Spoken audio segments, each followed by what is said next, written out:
Myanmar میں سرکاری security forces اور بدھ مت انتہا پسندوں کی سفاکانہ اور پرتشدد آمیز کارروائیوں کے نتیجے میں گزشتہ سال اگست سے قریباً 7 لاکھ روہنگیا مسلمان اپنا گھر بار چھوڑ کر پڑوسی ملک بنگلہ دیش میں جا چکے ہیں، جہاں وہ اس وقت گنجان آباد مہاجر کیمپوں میں رہ رہے ہیں۔ اگست 2017 سے پہلے ہی قریباً 3 لاکھ روہنگیا مسلمان بنگلہ دیش کے جنوب مشرق میں واقع کیمپوں میں رہ رہے ہیں، اور اب ان تمام مہاجرین کی تعداد 10 لاکھ سے بڑھ چکی ہے۔ ان میں اکثریت انتہائی ناگفتہ بھی حالات میں مختلف عالمی اداروں کی جانب سے ملنے والی امدادی خوراک پر گزارا کر رہے ہیں۔ اقوام متحدہ کے تحت پناہ گزینوں کے ادارے UNHCR کے سائٹ پلانر فلپ ہوبز نے ان کیمپوں کی ڈرون کیمرے سے ایک فلم بنائی ہے۔ اس کو دیکھنے کے بعد یہ اندازہ کرنا مشکل نہیں کہ روہنگیا کا بحران اب ڈرامائی طور پر سنگین ہو چکا ہے۔ میانمار اور بنگلہ دیش کے درمیان ان لاکھوں روہنگیا مسلمانوں کی مہاجر کیمپوں سے وطن واپسی کے لیے چند ہفتے قبل ایک سمجھوتا طے پایا تھا۔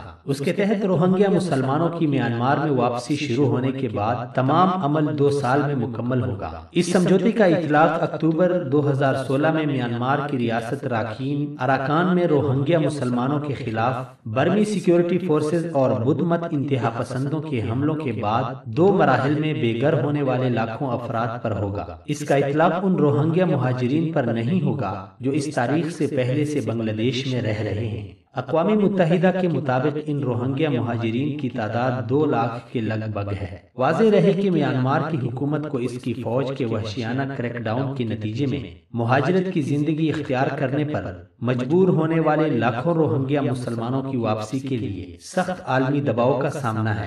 بنگلہ دیش میں قائم مہاجر کیمپوں میں گنجائش سے کہیں زیادہ تعداد میں روہنگیا مسلمان رہ رہے ہیں، لیکن اس طرح کی ناگفتہ بھی حالت میں رہنے کے باوجود بہت سے مہاجرین میانمار میں اپنے آبائی ریاست راکھین کی جانب لوٹنے کو تیار نہیں، کیونکہ انہیں یہ خدشہ لاحق ہے کہ واپسی کی صورت میں انہیں ایک مرتبہ پھر برمی سیکیورٹی فورسز اور بدھ مت انتہا پسندوں کے مظالم اور تشدد آمیز کارروائیوں کا سامنا ہو سکتا ہے۔ ان میں سے بیشتر کے گھروں کو جلا دیا گیا ہے یا منہدم کر دیے گئے ہیں۔ بلوائیوں نے ان کی املاک لوٹ لی ہیں اور ان کے کاروبار تباہ کر دیے گئے ہیں۔